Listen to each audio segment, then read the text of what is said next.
It was 1979 when Robert Wright of Falls Village, Connecticut, bought a new 1979 Chevrolet Monza Spider. The car just kind of looked sharp back then. Wright was particular with the options that he ordered.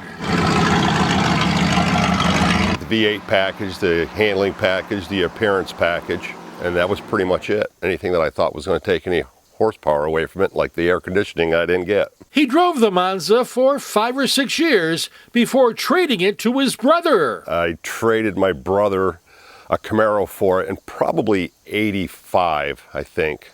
Had a few too many cars. I had gotten a Corvette by then. I had a new pickup. You know, I was 24 years old. I said, I can't be having all these vehicles. Eventually, his brother parked it. And he just stopped driving it and was stored in the top of my shop for about 32 to 33 years. And I tried to buy it back, and he wasn't going to do anything with it. And finally he said, oh, you know what?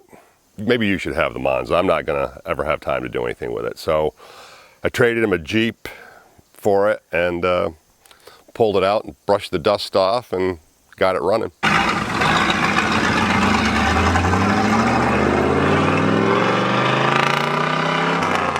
Well, you know, I did want the car back just because it was one of those things. It was the first new car I ever bought.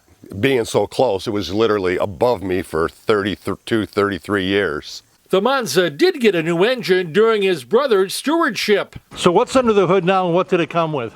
It came from the factory with a 305 two-barrel, and it has a 350, 375 horse, probably 350 in it now. So given its weight, are we talking bat out of hell or what? Pretty much. It's pretty quick.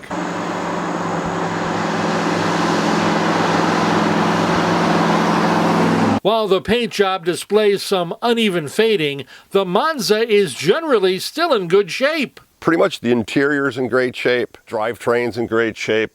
You know, cosmetically it could use some work. I don't know if I'm going to leave it as a barn find or spruce it up. Being a product of the late 1970s, it lacks a lot of features found in today's cars. It kind of still drives like new. It only has 66,000 miles on it. Yeah, I do look around and say, hey, man, cars didn't even have a cup holder back then. But other than those few little luxuries, it's fun to drive. I don't know as I'd want to go cross country with it. While properly stored, it did take a bit of work getting it back on the road, and there were some challenges for Wright. I mean, this car is very difficult to get parts for, almost impossible. I would have never thought that the being stored inside on a wood floor, not a cement floor, but the gas tank was rotted out, couldn't find one anywhere. Had that remanufactured, basically. They coat the inside and the outside. But even brakes, it was almost impossible to find the brake components. We actually took it out for a ride one night, and it was the fireworks were in Canaan, and we stopped to watch that, and got back in the car, and it wouldn't move. The front brakes had locked up. So I'm like, oh man, 10 o'clock at night, no one to call. I actually put it in the car, drove it over to limped it into the car wash, hosed the front wheels down for 5 minutes and cooled them down, and it released the brakes. Drove it back here, and it took me a couple weeks to find the brake components. While the Monza model only lasted from the 1975 through the 1980 model year, folks do remember it.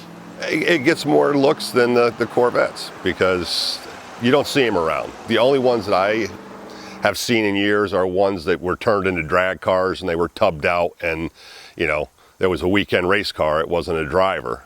You don't see any drivers. Except Wright's.